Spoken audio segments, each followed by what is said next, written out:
बुधवार दिन आसो पीएम किसान टंका हेले यही चाषी खातार टंका जमा हेब ना कहीं मिलबनी कौन रही किसान योजना आउ कि नुआ बड़ घोषणा आम भिडियो जाना शेष पर्यटन देखूँ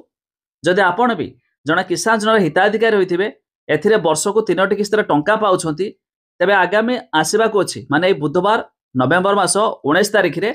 सरकार टंका पठाइबे 21तम किस्तिर टंका हेले यह पूर्वर यही कथाटी जाणी दिंतु ना सरकार पठाइले भी आपण अकाउंट रे जमा हो न पारे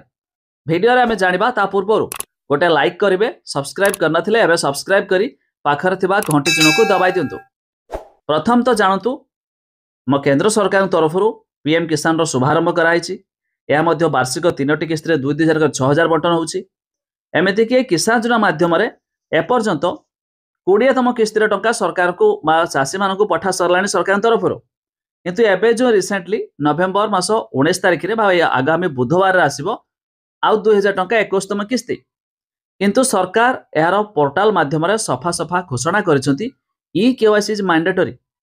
जदि आपण किसान योजना हिताधिकारी एथरे ई केवाईसी करूना बहुत चाषी अच्छा जो मैंने पूर्वर कौन होता ना आउ से ध्यान दौना करूना से अकाउंट टंका आसुना तो आपड़ एटलिस्ट थोड़े यार पोर्टाल भिजिट करूँ देखी दिंतु कि भाई ई केवाईसी एथिरे होइछि कि नहीं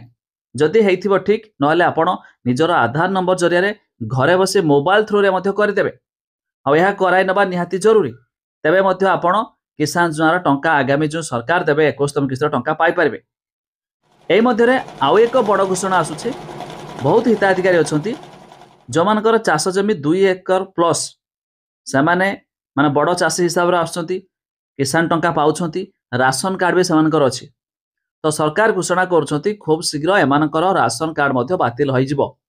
तबे यह नियम मध्य लागू हेबाकू जाउछि जो माने 2 एकर प्लस जमी अछि बड़ चाषी तो सेमाने आउ राशन कार्ड रो फायदा पाई पारबे नै किंतु जानतु आपण एहर लिस्ट भी देखि पारबे कहीं जितेबाला टंका पठाउछन सरकार किसी किसी नुआ लिस्ट जारी करुछंती